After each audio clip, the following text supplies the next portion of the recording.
이사야 43장 21절.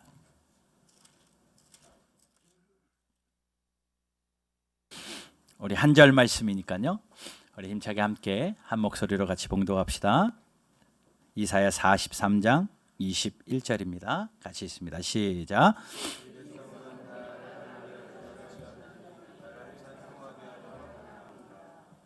아멘.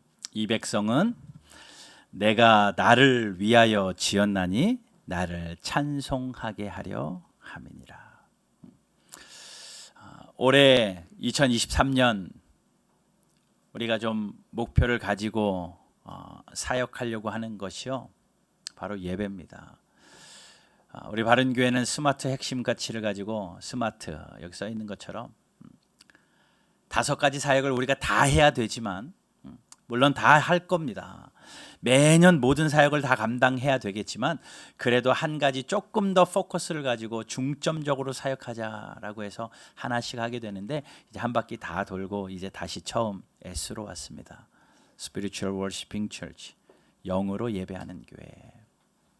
예배가 우리 올 한 해 목표고, 또 여러분 모두가 그 예배 가운데 진정한 예배가 되고, 우리가 예배하는 가운데 우리 예배가 살아나는 올 한 해가 되기를 소망합니다.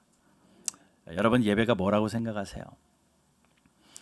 시계추처럼 일주일에 한 번씩 돌아와서 드리는 그것이 예배라고 생각하십니까? 여러분, 교회에서 가장 중요한 게 있으면 바로 이것이 예배입니다. 교회는요, 선교도 해야 돼요. 모여서 성경 공부도 해야 됩니다.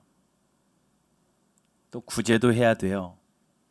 또 여기저기 구석구석 살피면서 봉사도 해야 됩니다. 또 말씀으로 훈련되어지는 제자 훈련도 필요하고요. 교회는 참 많은 것이 필요합니다. 그런데 예배만큼 중요한 게 없습니다. 예배가 살아있지 않고 전도가 무슨 소용이 있습니까? 내가 예배자 되지 아니하고 봉사가 무슨 소용이 있겠습니까? 내 예배를 하나님이 받으시지 않는데 성경 펴놓고 공부한다고 그게 무슨 소용이 있겠습니까? 내 예배가 하나님께 상달되어지지 않는데 무릎 꿇고 기도한들 그 기도가 무슨 능력이 있겠습니까? 여러분, 예배가 제일 중요해요. 예배에 실패하고 다른 것 성공하는 것 하나님이 기뻐하시지 않습니다.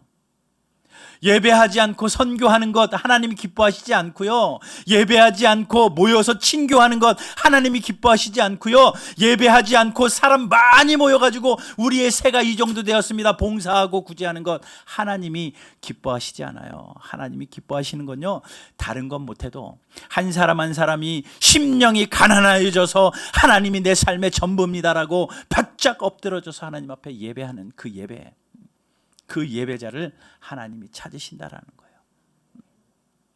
여러분, 바라고 원하기는 올 2023년 한 해 동안에 여러분들의 예배가 살아나기를 주님의 이름으로 축복합니다. 하나님이 찾으시는 한 예배자가, 하나님이 그토록 기다리시는, 하나님께 영광 되어드리는 그 예배자가 저와 여러분들이 되기를 주님의 이름으로 축복합니다. 여러분, 예배라고 하나님이 다 받으실 것 같아요? 그렇지 않습니다. 하나님이 받으시는 예배가 분명히 있습니다. 그러면 하나님이 받지 아니하시는 예배도 있다라는 거예요. 그 조금 이따가 말씀드리기도 하고요. 올 폐호가 예배가 예배되게, 삶이 예배되게거든요. 몇 번 말씀을 좀 나누어서 좀 드릴 겁니다. 먼저 오늘 꼭 드리고 싶은 말씀은요, 우리의 예배가 예배되기 위해서 우리에게 필요한 것 한 가지를 말씀드리려고 해요. 뭐냐면요, 경외함입니다. 예배가 예배되기 위해서 하나님을 경외하는 경외함은 필수입니다. 이것이 없으면 예배가 예배되지 않아요. 하나님을 경외한다, 이 경외가 뭔 것 같습니까? 되게 어려운 말이죠. 여러분, 하나님을 경외하십니까? 이 경외가 뭔 것 같습니까? 경외라는 영어 단어가 fear입니다. F-E-A-R, 두려워하다라는 뜻이에요. 하나님을 두려워한다라는 겁니다. 그러면 하나님을 두려워해서 하나님이 무서워 벌벌 떤다는 것인가? 그것은 아닙니다. 뭐라고 딱히 사전적인 용어로 표현해 내기는 참 쉽지 않지만 이런 표현이 조금 어울리는 것 같아요. 뭐냐면요, 어린아이가 아빠를 바라보는 시선입니다. 그런데 그 올바른 시선 안에는 어떤 마음이 있냐면요, 이 아버지는 나에게 모든 것을 주실 수 있는 사랑의 아버지라는 믿음과, 아들은 아버지를 그렇게 믿어요. 딸은 아버지를 그렇게 믿습니다. 무한 신뢰하는 그 믿음과 동시에 내가 잘못하면 엄중히 나에게 벌을 내리실 거라는 무서운 아버지. 이 두 가지 마음이 공존해 있는 게 경외함이 아닐까라는 생각이 들어요. 그러니 하나님 앞에 섰을 때요, 이 두 가지 마음이 있어야 되는 겁니다. 어제도 말씀드렸죠. 하나님이 나를 사랑하시는데 끝까지 사랑하시고, 아버지가 자녀를 아름같이, 아버지가 자녀를 사랑함같이 그 하나님이 나를 사랑하신다라는 무한 신뢰의 마음으로 주 앞에 서 있으면서도 두렵고 떨림으로 내가 실수하고 내고 잘못했을 때에 하나님께서는 엄중히 나를 벌하실 그런 무서운 존재라는 그 두 가지 공존의 마음을 가지고 서 있는 것, 이것이 경외함인 것 같아요. 또 하나, 여러분 여행을 다니시다가 굉장히 아름다운 자연 광경을 보신 적 있습니까? 산이 웅장하거나 바다가 광활하거나 그 아름다운 자연을 보면서 장엄함 앞에 탄성이 절로 나온 적이 아마 있으실 겁니다. 그러면서 이렇게 이야기하는 거죠. 와, 아름답다.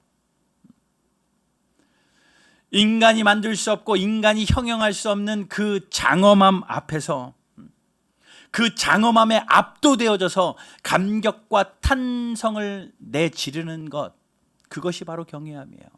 그러니 하나님 앞에, 하나님의 영광스러움 앞에, 하나님의 크심 앞에 우리가 감탄과 감격을 하는 것, 그것이 경외함입니다. 그러니 하나님의 영광이 나에게 너무 소중하기 때문에 그 하나님을 사모하며 또 그 하나님께 가까이 가려고 애쓰되, 하나님께 가까이 가게 하는 그 방해 요소들을 제거하고 그 하나님 앞에 두렵고 떨림으로 그 하나님의 영광 앞에 압도되어진 채로 하나님의 크심 앞에 우리의 감탄과 탄성이 우러나는, 그것이 경외함이 있는 예배예요. 여러분, 그런 예배 드리시고 계십니까?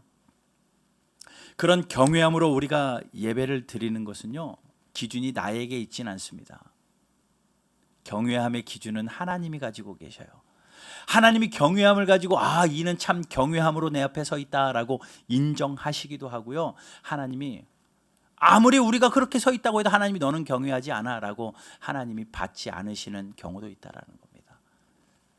물론 하나님이 인정하는 경외함의 대표는요, 욥이었어요. 욥기 1장 1절 보면요, 욥기 1장 1절에 우스 땅에 욥이라 불리는 사람이 있었는데 그 사람은 온전하고 정직하여 하나님을 경외하며, 하나님이 인정했습니다, 욥을요.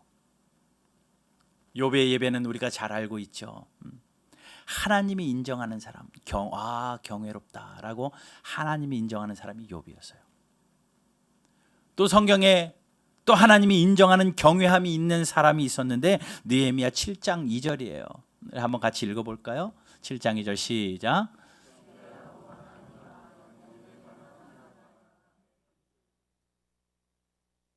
하나냐는 충성스러운 사람이요 하나님을 경외함이 무리 중에서 뛰어난 사람. 아멘. 내가 경외하다고 해서, 경외함이 있다고 해서 경외함이 아니라 하나님이 보시기에 이 하나냐라는 사람은요, 무리 중에 경외함이 뛰어난 사람. 하나님이 보실 때 얘는 경외함이 있다, 예배함이 있다라고 인정하는 사람이 있습니다. 그런데 그렇지 않은 사람도 성경에 분명히 나와요. 구약 시대에, 말라기 시대의 제사장들이었습니다. 제사장들은요, 예배를 주관하는 사람들이에요. 그냥 예배로 뼈가 굵은 사람이고요, 아마도 예배의 전문가들일 거예요. 그렇기 때문에 자기들은 충분히 그러한 예배를 드린다라고 생각하고 있습니다. 그러면서 그들은 이야기하죠. 우리는 하나님을 경외해야 한다라고 생각하고 있어요. 그런데 하나님의 평가가 어떠한지 한번 보실래요? 말라기 1장 6절부터입니다. 여러분 성경이 있으시면 좀 찾으세요. 앞에 보여드릴 수도 있는데 우리가 좀 찾으시고, 구약의 맨 뒤에 있는 말씀이니까 아마 어렵지 않게 찾으실 겁니다. 말라기 1장 6절부터 한 10절까지 읽을 건데요. 여러분 성경을 펴시고 좀 이렇게 가름줄로 좀 해놓으시고, 하나님이 이렇게 안 받으시는 예배도 있구나, 우리의 예배가 이래서는 안 되겠구나 라고 한번 다짐하면서 좀 한번 봤으면 좋겠습니다. 자, 6절 보면요, 내 이름을 멸시하는 제사장들아. 제사장들은 하나님 앞에 예배를 주관하는 사람들인데, 그렇기 때문에 그들의 예배는 당연히 하나님이 받으실 줄 알았는데 하나님이 너희가 내 이름을 멸시한다 라고 말합니다. 계속 읽어볼게요. 나 만군의 여호와가 너희에게 이르기를, 아들은 그 아버지를, 종은 그 주인을 공경하나니 내가 아버지일진데 나를 공경함이 어디 있느냐? 내가 주인일진데 나를 두려워함이 어디 있느냐 하나. 뭐라고 말합니까? 너희들은 나에 대해서 두려움도 없다, 나에 대해서 공경함도 없다, 나에 대해서 경외함도 없다. 제사장들이 당연히 예배 드렸는데요. 그랬더니 그들이 이야기합니다. 너희는 이르기를 우리가 어떻게 주의 이름을 멸시하였나이까 하는도다. 뭐라고 이야기하는 거예요? 아니요, 우리는 하나님 앞에 제사도 드리고 예배도 드리고 공경함도 경외함도 나에게는 있었습니다 라고 이야기합니다. 그러니 제사장들은 예배했다고 생각하고 하나님은 너희가 나에게 예배하지 않았어 라고 이야기해요. 보면 행위만 남아 있었던 겁니다. 예배의 행위만 남아 있었던 거예요. 그럼 하나님이 하시는 말씀을 잘 들어보십시오. 우리의 경각심을 깨워야 됩니다. 8, 7절 말씀부터 보면 너희가 더러운 떡을 나의 제단에 드리고도 말하기를 우리가 어떻게 주를 더럽게 하였나이까 하는도다. 이는 너희가 여호와의 식탁을 경멸히 여길 것이라 말하기 때문이라. 뭐라고 말합니까? 너희가 하나님 앞에 제사 드린다고 했지만 너희들이 드린 떡, 그건 더러운 떡이었다 라고 이야기하죠. 또 8절에 만군의 여호와가 이르노라 너희가 눈먼 희생 제물을 바치는 것이 어찌 악하지 아니하며. 제물을 바친다고 했는데 희생 제물을 바쳤는데 하기는 했어요. 그런데 눈먼 제사를 드린 겁니다. 눈먼 희생 제물을 바쳤습니다. 또한 저는 것 병든 것을 드렸어요. 드리기는 했어요. 근데 저는 것 병든 것을 드렸습니다. 그러면서 우리는 예배했다, 하나님 앞에 경외했다라고 이야기해요. 그런데 하나님이 말씀하는 거죠. 그것이 어찌 악하지 아니하냐. 이제 그것을 너희 총독에게 드려보라. 그가 너를 기뻐하겠으며 너를 받아주겠느냐. 그 마음으로 총독에게 한번 해봐라. 한 나라의 장군인 대통령 앞에 그 모습을 보여봐라. 그러면 그가 과연 기뻐하겠느냐. 더러운 떡을 드리고 병든 것, 저는 것을 주고도 경외했다라고 이야기하느냐? 아니라는 거죠. 9절 보세요. 만군의 여호와가 이르노라 너희는 나 하나님 여호와께 은혜를 구하면서, 예배하면서 하나님 앞에 은혜를 구합니다. 은혜를 구하면서 우리를 불쌍히 여겨줘서 하여보라.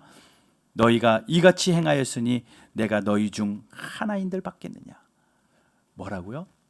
병든 것, 저는 것, 눈먼 것 가지고 하나님 앞에 경외함으로 나와서 앉아 있어도 우리는 예배했다고 착각하고 있고 사람들은 예배 드리고 있다고 착각하고 있는데 하나님이 받겠냐라는 거예요.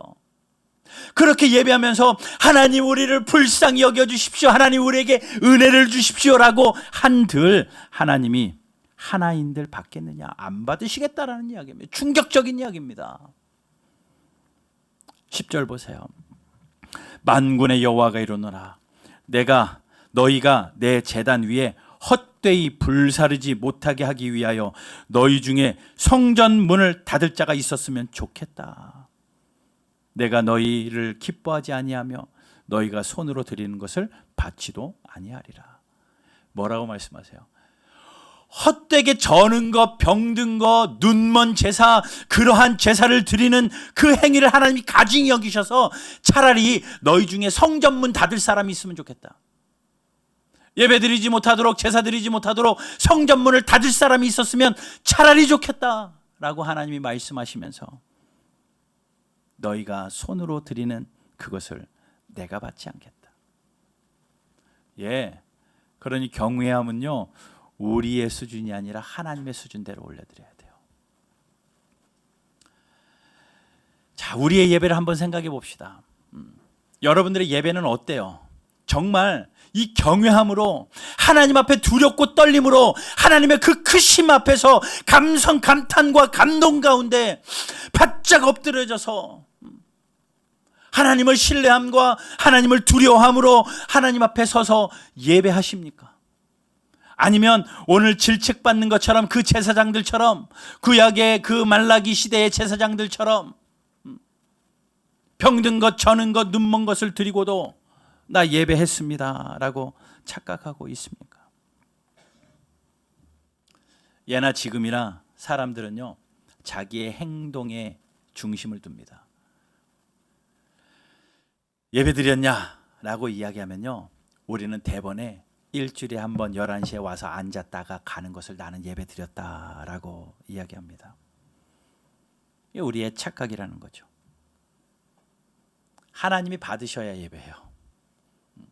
여러분 여기 앉아 계셔도 죄송한 이야기지만, 신년 첫날부터 죄송한 이야기지만, 여기에 앉아 계신다고 해서 하나님이 우리 예배 다 받으시지 않아요. 그리고 하나님이 예배를 받으실 때는요, 교회를 통으로 받지 않으십니다. 바른교회 예배를 다 통해 가지고 평균으로 하나님이 받으시지 않고요, 여러분 한 분 한 분 개별적인 예배를 받으시는 거예요. 그러니 이 안에서도요, 하나님이 받으시는 예배자가 있고요, 이 안에서도 하나님이 받지 아니하신 예배자가 있을 수도 있습니다. 그럼 어떤 자냐? 경외함으로 서 있어야 돼요. 예배가 예배되려면요, 경외함으로 서 있어야 됩니다. 눈먼 걸로 하나님 앞에 예배 드릴 수 없어요. 이건 뭡니까? 자기중심적인 예배예요. 자기중심적인 예배. 하나님이 중심이 되어지고 하나님이 전부가 되어져서 그분 앞에 드리는 것이 아니라 내 필요에 따라 드리는 예배. 내가 예배 드리고 싶을 때는 예배하고, 내가 예배 드리고 싶지 않을 때는 안 드리고, 내가 시간이 되고 예배 드릴 만한 형편이 될 때는 예배 드리고, 내가 형편이 안 될 때는 예배 드리지 아니하고. 이거 하나님이 분명히 아시죠. 우리의 마음과 생각을 아시니까요. 여러분, 우리 인생의 최고의 목표는요, 바로 예배가 되어야 됩니다. 왠 줄 아십니까? 오늘 본문에 그렇게 써 있거든요. 이 백성은 내가 나를 위하여 지었나니 나를 찬송하게 하였. 그 찬송이 바로 예배잖아요. 하나님이 우리를 예배하게 하기 위하여 우리를 창조하셨기 때문에 우리의 창조 목적은 예배입니다. 여러분 다 예배하기 위하여 지음받으신 분들이에요. 예배하기 위하여 지어놨는데 돈만 벌다 갈 수는 없잖아요. 예배하라고 하나님이 지어놨는데 세계 여행 다니다가 갈 수는 없잖아요. 예배하라고 지어놨는데 내 하고 싶은 취미 활동만 하다 갈 수는 없잖아요. 그런데 우리는 어때요? 나 이번 주에 바빠서 예배 못 드립니다. 나 이번 주에 이런 일이 있어서 예배 못 드립니다. 항상 차후로 생각을 합니다. 예배 드리고 예배에 성공하고 두 번째, 세 번째 다 하시면 좋아요. 그런데 본질의 목적을 빼놓고 나머지 예배하는 것, 이거요, 저는 예배입니다. 하나님이 받으시지 않는 예배예요. 내 필요에 따라 내 취사 선택해서 예배 드리고 싶을 때만 예배 드리고, 내 형편이 열릴 때만 예배하는 것, 하나님이 받으시지 않는 예배예요. 여러분, 하나님을 경외함으로, 두렵고 떨림으로 하나님 앞에 하나님이 받으실 만한 경외함이 있는 예배로 하나님 앞에 영광 돌리는 저와 여러분들 되기를 주님의 이름으로 축복합니다. 예배를 내 편의대로 변경하지 마십시오. 이 컵이요, 목적이요, 물을 담는 게 목적입니다. 이게 첫 번째 목적입니다. 그렇게 쓰여야지 이 컵이 맞는 것 아니에요? 그런데 열받는다고 던지고 깨고 뭐 두 번째 목적일 수 있어요. 내던질 수는 있어요. 그런데 이것이 첫 번째 목적을 하지 아니하고 두 번째, 세 번째 목적을 한다면 그것은 잘못 사용되어지는 거죠. 분명히 잘못 사용. 아무리 아름답다고 찬장 위에다 올려놓으면 컵의 목적이 아닙니다. 컵은 물을 담아 마실 때 진짜 목적을 사용하는 거예요. 여러분, 우리의 예배가요, 우리의 삶이요, 하나님 앞에 예배하는 게 우리의 첫 번째 목적이거든요. 돈 벌고 여행 다니고 취미 생활하고 건강하게 몸 관리하고, 예, 좋아요, 다 두 번째입니다. 예배가 있고 나서야, 우리의 존재 목적이 회복되고 나서야 그것도 두 번째, 세 번째 필요한 거예요. 그런데 그것 아무것도 무시하고 예배를 무시하고 다른 것에 집중하고 있다, 잘못 살고 있다라는 증거입니다.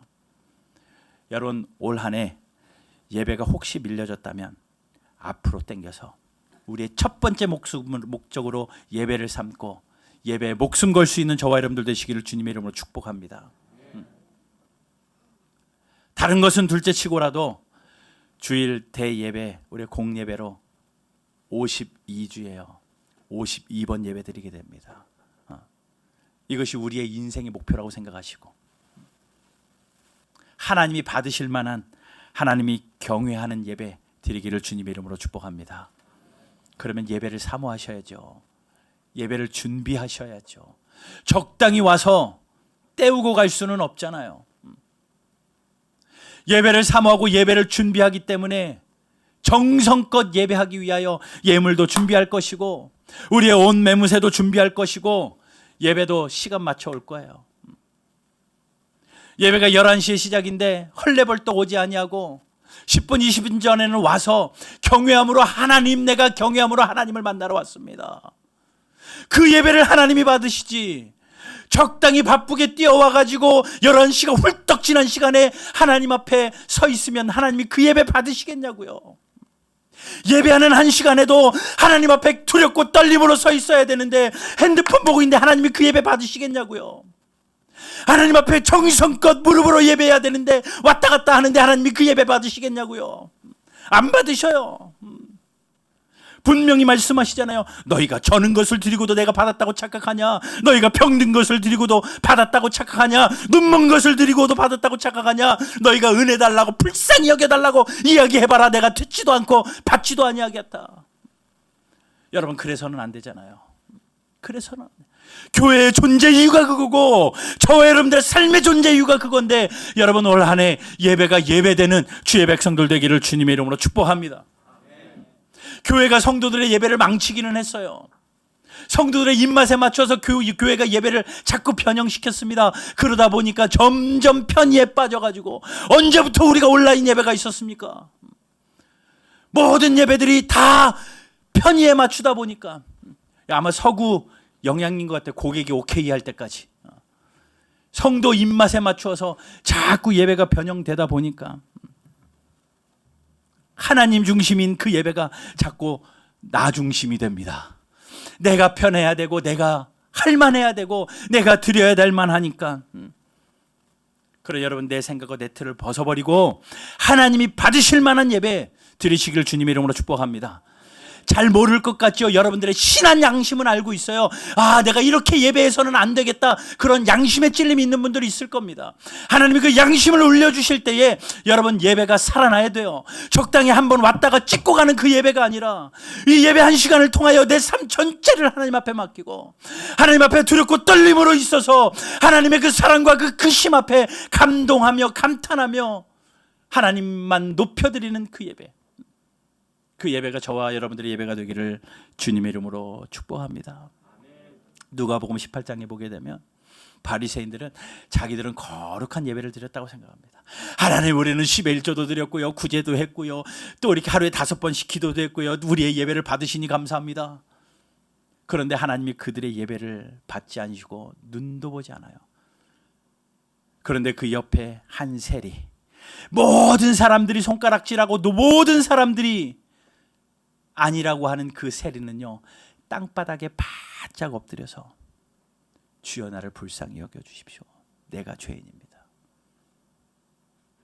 아무도 쳐다보지 않는 그 사람이 땅바닥에 엎드려서 나를 불쌍히 여겨주십시오. 내가 죄인입니다 하는 그 예배, 하나님이 그 예배를 주목하고 계시는 거예요.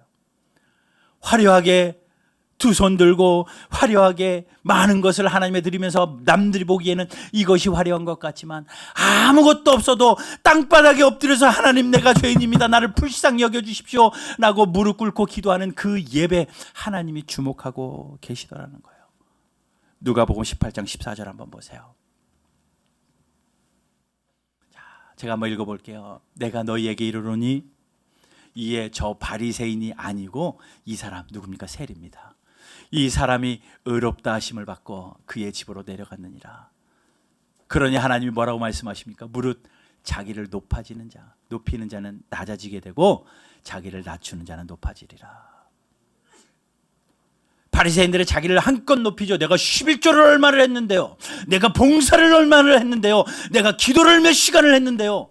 자기를 높였는데 하나님이 그 예배 하나도 받지 아니하시고 자기를 바짝 엎드려서 하나님, 나는 죄인입니다, 내가 할 수 있는 것 아무것도 없습니다, 그러나 하나님, 그 하나님 앞에 나를 올려드립니다라고 하나님 앞에 땅에 엎드려서 하나님 앞에 자기를 낮추는 그 세리의 예배, 하나님 받으시고 그를 높이셨어요.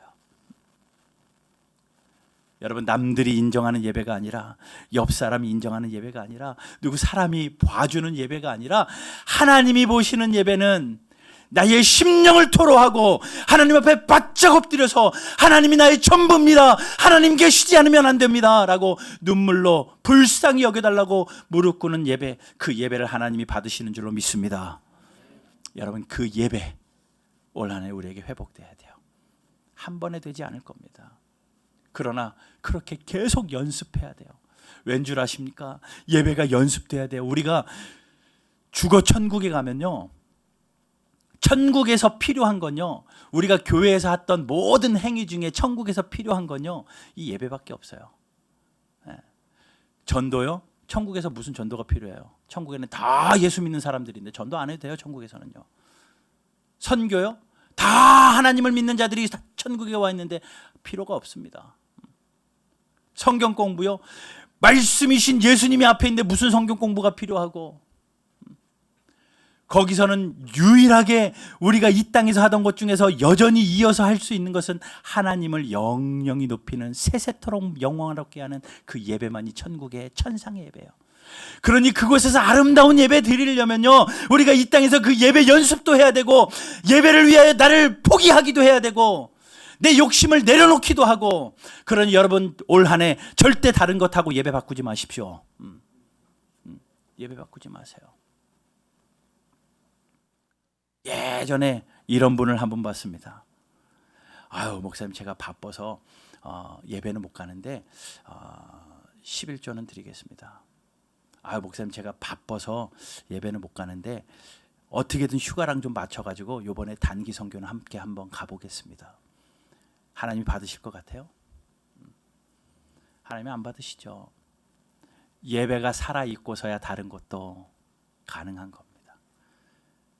예배를 하나님이 받으시고 나서야 다른 것도 하나님이 기뻐하신다라는 거예요. 여러분, 그 예배가 회복되는 저와 여러분들 되기를 주님 이름으로 축복합니다. 그러면 이 예배, 오늘 본문 한 번만 봐요. 이사야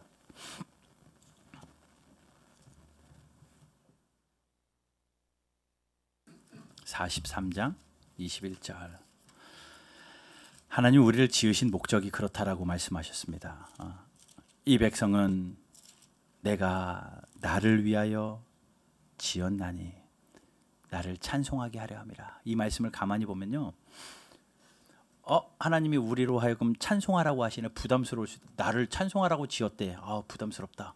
예배해야 되네. 부담스럽다 라고 느껴질 수도 있는데 그런 의미가 아니에요. 뭐냐면요, 하나님이 우리를 지으셨대요. 하나님이 지으셨기 때문에 우리는 하나님의 소유되었습니다. 하나님 거 된 거예요. 하나님이 하나님 거 만드셨기 때문에 하나님이 책임지시겠다는 거예요. 내가 만들었으니까 내가 너 책임질게. 내가 너를 만들었으니 내가 너 책임질게. 그러니 하나님이 책임지는 인생이 되다 보니까 인생 살면서 눈물 날 일도 있고 인생 살면서 터널을 지날 날도 있는데 하나님께서 책임지시기 때문에 너 힘들고 어렵지, 그래도 마침내 너의 입술을 통하여 내가 너를 찬송하게 만들어줄게. 어떤 환경에서라도 하나님 앞에 감사로 예배하는 자로 내가 세워줄게 라고 하는 하나님의 열심이 이 안에 담겨져 있는 겁니다. 억지로 찬송하라라는 것이 아니라 찬송하게끔 하나님이 우리를 책임지시겠다라는 하나님의 마음이 이 안에 있는 거예요. 그것을 어떻게 확신하느냐 하면 그 앞절을 보면 됩니다. 그 앞절 14절부터 제가 읽어보겠습니다. 오늘 본문 앞에 14절입니다. 너희의 구속자여 이스라엘의 거룩한 이 여호와가 말하노라. 너희를 위하여 내가 바벨론에 사람을 보내어 모든 갈대아 사람에게 자기들이 연락하던 배를 타고 도망하여 내려가게 하리라. 이건요 이제 바벨론으로 포로로 잡혀가는 그런 장면인데 예언이에요. 포로로 잡혀가는데 하나님 말씀하시는 겁니다. 너희들이 포로로 잡혀가도 너희들은 내가 책임질 거니까 걱정하지 마, 이 이야기예요. 왜냐? 15절 나는 여호와 너희의 거룩한 이요 이스라엘의 창조자여 너희의 왕이기 때문이다. 내가 너희를 지었고 너희를 창조했기 때문에 비록 너희가 포로 생활 가운데 가기는 하겠지만 걱정하지 말아라, 내가 너희들을 책임지겠다라는 말씀입니다. 그러면서 과거의 한 사건을 이야기하시는데 출애굽의 사건을 16절에서 이야기합니다. 나 여호와가 이같이 말하노라. 바다 가운데 길을 홍해가 갈라졌죠. 큰 물 가운데 지름길을 내고 병거와 말과 군대의 용사를 이끌어내어 그들이 일시에 엎드러져 일어나지 못하고 소멸하기를 꺼져가는 등불과 같게 하였느니라. 하나님이 예전에 출애굽하면서 했던 그 구원의 역사를 생각나게 합니다. 그러면서 18절에 너희는 이전 일을 기억하지 말며 옛날 일을 생각하지 말라. 까먹으라는 이야기가 아니라요, 예전에도 그렇게 했으니 예전에 했던 하나님이구나 라고 끝날 것이 아니라 그 하나님이 지금도 하시겠다라는 거예요. 우리는 자꾸 왕년에 옛날에 하나님이 이렇게 하셨지, 그런데 지금은 아닐 것 같아, 이게 문제라는 겁니다. 이전에 그렇게 했던 하나님이 이제도 하실 거라는 그 확신을 말씀하는 거예요. 그러면서 19절에 이야기하죠. 보라, 내가 새 일을 행하리니 이제 나타낼 것이라. 내가 광야의 물을 사막의 강들을 내어 내 백성 내가 택한 자들에게 마시게 할 것임이라. 하나님이 책임지시겠다라는 거예요. 내가 너희들의 사막에 길을 내고 강에 길을 내겠노라. 너희를 마시게 하겠도다라고 하나님이 말씀하시면서 이렇게 이야기합니다. 이 백성은 내가 나를 위하여 지었나니 나를 찬송하게 하려 함이라. 그러니 억지로 찬송해라가 아니라 내가 책임질 테니 너희는 그 감사함으로 하나님 앞에 예배해라. 그 본문이 바로 오늘 본문입니다. 환경이 좋아서 예배하라는 것이 아닙니다. 계획대로 안 돼도, 여러분 인생의 밤이 찾아와도 여전히 새해가 되었는데 아무런 소망이 없고 캄캄한 터널을 지나고 있어도 하나님이 우리를 지으셨으니 우리를 통하여 찬송 받으시도록 하나님이 우리의 삶을 책임지실 거라는 거예요. 그 믿음을 가지고 예배하기로 작정하는 저와 여러분들 되기를 주님의 이름으로 축복합니다. 여러분 올 한 해 예배하는 순간이 가장 행복하기를 바라요. 한번 따라해 보세요. 예배할 때가 가장 행복합니다. 돈 벌고 돈 셀 때 말고요, 밥 먹고 배부를 때 말고요, 좋은 것 해가지고 막 행복할 때 말고요, 예배할 때 가장 행복합니다. 이것이 올 한 해 2023년 12월 31일 송구영신 예배 때 우리가 다 같이 눈물로 탄성하며 하는 고백 되었으면 좋겠습니다. 예배할 때가 가장 행복합니다. 그러기 위하여 올 한 해 예배를 연습하고 예배가 예배되게 회복해야 되겠는데, 여러분 목숨 걸고 하나님이 받으실 만한 경외함 있는 예배자들 되시기를 주님의 이름으로 축복합니다.